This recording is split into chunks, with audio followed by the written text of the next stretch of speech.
санаҳои 29-31 моҳи май Тоҷикистон мизбони конференсияи байналмилалии сатҳи баланд оид ба ҳифзи пиряхҳо мегардад. Конференсияи байналмилалии сатҳи баланд оид ба ҳифзи пиряхҳо дар доираи соли байналмилалии ҳифзи пиряхҳо эълон гардидани соли 2025 ки бо ташаббуси президенти ҷумҳурии Тоҷикистон муҳтарам Эмомалӣ Раҳмон дар иҷлосии 77-уми Маҷмаи умумии Созмони Милали Муттаҳид моҳи декабри соли 2022 дастгирӣ ёфт, гузаронида мешавад. Ба ин муносибат дар толори Сарраёсати ҳифзи муҳити зист дар вилояти Суғд бо иштироки роҳбарияти ҳифзи муҳити зист, Кумитаи иҷроияи Ҳизби Халқии Демократии Тоҷикистон дар вилояти Суғд, устодони донишгоҳҳо, масъулини обу ҳавошиносӣ ва кормандони ҳифзи муҳити зист конференс баргузор гардид. тавре таъкид карда шуд, пиряхҳо дар ҳаёти инсон нақши муҳим доранд, зеро онҳо сайёраро бо оби тоза таъмин мекунанд, иқлимро тоза менамоянд ва гуногунии биологиро нигаҳ медоранд. аммо гармшавии глобалӣ ва омилҳои антропогенӣ ба мавҷудияти онҳо таҳдид менамоянд. Пиряхҳо тақрибан 68-70% захираҳои оби тозаи ҷаҳонро дар бар мегиранд. онҳо инчунин иқлимро тавассути инъикоси радиатсияи офтоб танзим ва экосистемаҳои нодирро дастгирӣ менамоянд. аз ҷиҳати иқтисодӣ пиряхҳо барои гидроэнергетика, кишоварзӣ ва туризм муҳим шуморида мешаванд. ҳифзи пиряхҳо талаб мекунад, ки партовҳои газҳои гулхонаӣ коҳиш дода шавад. ҳамкории байналмилалӣ ва баланд бардоштани огоҳии ҷомеа низ барои нигаҳдории пиряхҳо барои наслҳои оянда зарур аст.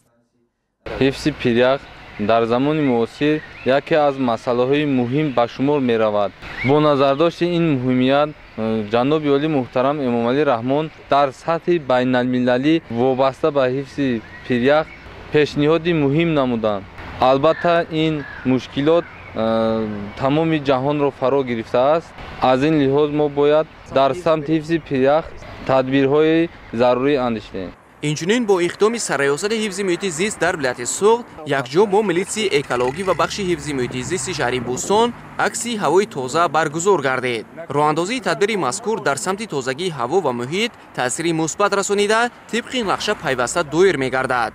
чорабинии мазкур дар роҳи автомобилгарди Хуҷанд Бӯстон гузаронида шуд. дар натиҷаи амалиёт 35 адад воситаҳои нақлиёти гуногунтамға ва воситаи таҷҳизоти махсус аз санҷиш гузаронида шуда, дар натиҷа нисбат ба 6 нафар ронандагони воситаҳои нақлиёт протоколҳои маъмурӣ тартиб дода шуд. дар натиҷа аз 35 адад нақлиётҳои дуднокишон чен карда шуда, 6 ададаш аз меъёр зиёд баромад ва нисбати онҳо аз тарафи милитсияи экологӣ протоколҳои ҳуқуқ вайронкунии маъмурӣ тартиб дода шуд.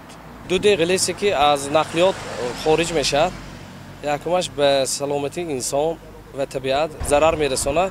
дар вақти амалиёти ҳавои тоза бархе аз воситаҳои нақлиёт аз меъёри муқаррар гардида зиёд газҳои зарарнок ихроҷ мекунанд.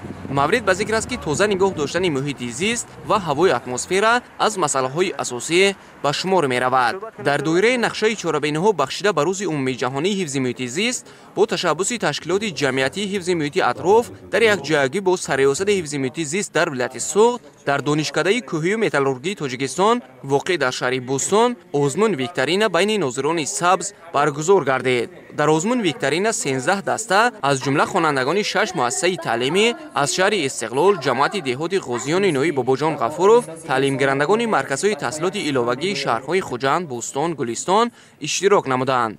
маҷмӯан дар ин озмун 65 нафар ширкат варзиданд. аъзоёни ҳакамон пас аз натиҷагирӣ ба беҳтаринҳо диплому тӯҳфаҳо тақдим карданд. маврид ба зикр аст ки озмун бахшида ба 5 июн рӯзи умумиҷаҳонии ҳифзи муҳити зист баргузор карда шуд. ташкилоти ҷамъиятии гурӯҳи ҷавонон оид ба ҳифзи муҳити атроф аз ҷумлаи ташкилотест ки пайваста тадбирҳоро ҷиҳати ҳалли мушкилоти экологӣ ва баланд бардоштани маърифати экологии шаҳрвандон амалӣ менамояд.